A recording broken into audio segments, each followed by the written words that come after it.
Second film I want to talk about today is the indie comedy Seven Psychopaths.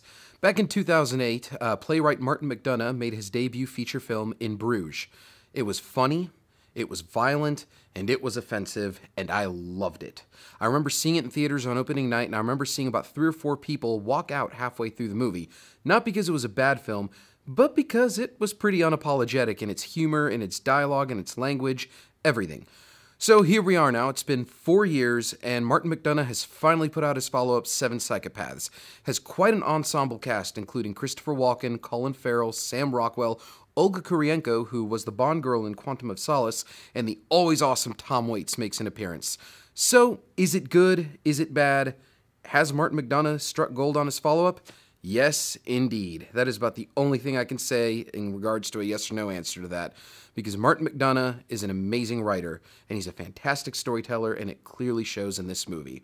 You know the concept, a film within a film, which has become very popular in the staple of movies.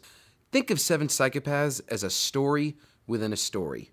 We follow a struggling alcoholic screenwriter in LA and his buddy, who's a professional dog napper, returns dogs and gets rewards, and they sort of get involved into some dirty trouble with the mob. Woody Harrelson plays a very ruthless gangster and does a great job at it. So we follow them in trying to figure out how to get out of this situation, and along the way, we meet some pretty interesting people who have some pretty crazy stories to tell. The film is very violent. In Bruges tended to have a level of worldly class to it, as to where Seven Psychopaths is a very gritty, very ultra-violent movie that's much in the vein of Aaron Sorkin and Quentin Tarantino producing something together. You can tell that that's where Martin McDonagh really got some influence here.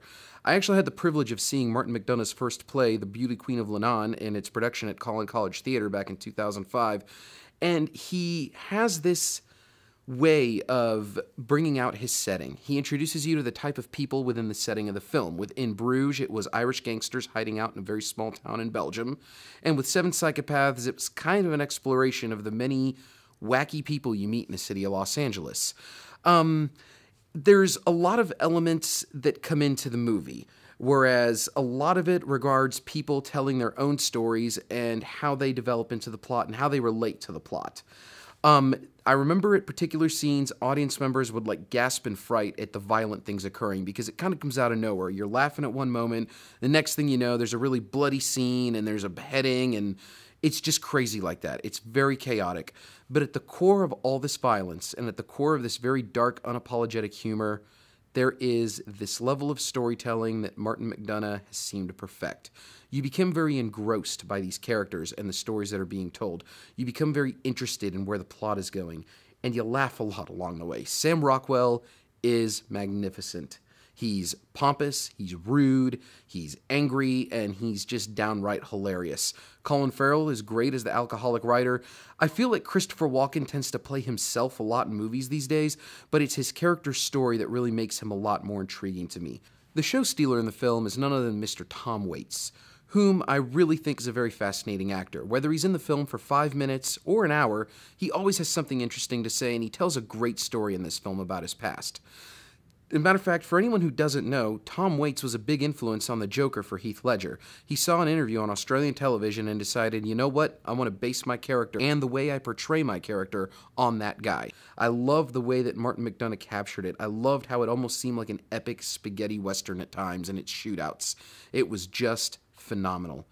I would say, score-wise from 1 to 10, it's about an 8.9. I don't think it delves too much into A territory just because it does run a little slow and it does kind of lack a little bit of the charm that In Bruges had, but it's still worth watching. I would say it's worth a matinee. If you have some time to kill on an afternoon and you want to see a movie before it gets more expensive at 6 o'clock, Seven Psychopaths is a perfect choice, but it does come with a warning. It's not exactly a happy, feel-good PG-13 movie. It's a very ruthless, violent, R-rated film. It's not safe for kids, and if you have a weak stomach or you're a little faint of heart, I would stay away from it. If you can handle the violence and if you don't mind pervasive language, it's for you, it's awesome, and I think you'll enjoy it.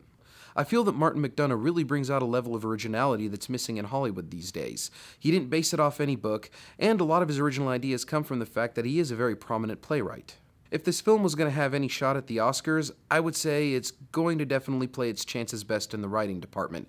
While the acting is great, I feel that it's too much of an ensemble film to allow any one actor to really kind of get the starring role.